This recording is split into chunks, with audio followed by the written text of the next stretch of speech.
Power on the unit enters standby mode. For first-time use, remove blue protective tapes from the unit and install all accessories.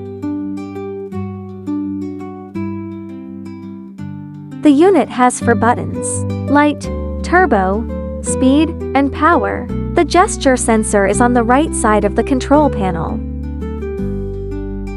Light button turns the range hood's light on and off. Stir-fry button activates or deactivates the range hood's stir-fry mode. Speed button switches between fan speed levels. Power button turns the device on or off. By default, it is set to a 1-minute delayed shutdown. Pressing the button twice in quick succession will immediately turn off the range hood. Tip: the delay shutdown function is enabled by default.